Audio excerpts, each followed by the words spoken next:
প্রিয় শুভ্র, আমি বৃষ্টি স্নাত সন্ধ্যার অর্পিতা। অপরিচিত মানুষের ঘ্রাণ যে এত পরিচিত হতে পারে কখনো বুঝিনি।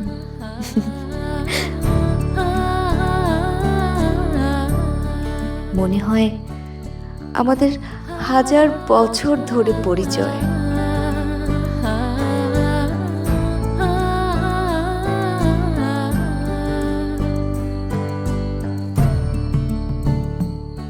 আপনার চোখে এক অদ্ভুত মায়া আছে।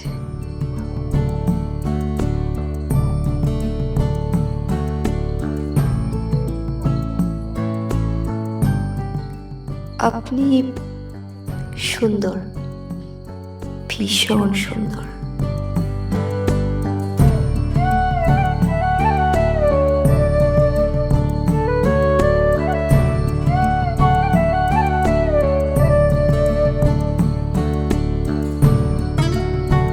এটা কি বইয়ের দোকান খুলছি না একটা কুরিয়ার সার্ভিসে খুলছি, বুঝতেই আসি না। দিতেছে লইতেছে, দিতেছে লইতেছে, মানে দুইজনের টাইমিং তো মিলতেই আছে না। বইয়ের মধ্যে কি জানি একটা চালাচালি করতেছে। হ্যাঁ, সাইডে দিমু দোকান।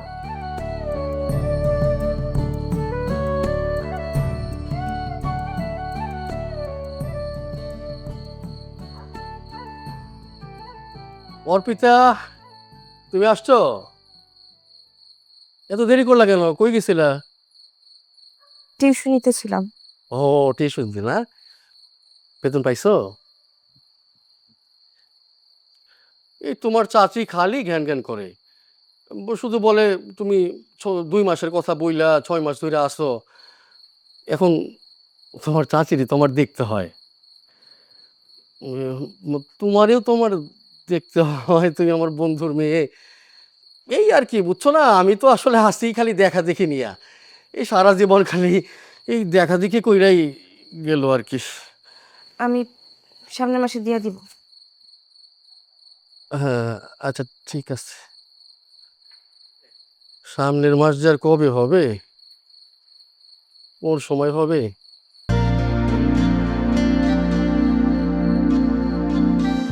আপনার হাসি সুন্দর। এভাবে আমার জীবনে আপনার মতো একজন সুন্দর মানুষের আগমন ঘটবে আমি প্রস্তুত ছিলাম না। হঠাৎ করে অগোছালো অনুভূতিগুলো গুছিয়ে নিতে যাচ্ছে মন। অপ্রস্তুত ছিলাম বলে খানিকটা ভয় পাচ্ছি। তবে জীবনে যে ব্যাপারগুলো অপ্রস্তুত আসে তা সুন্দর হয়।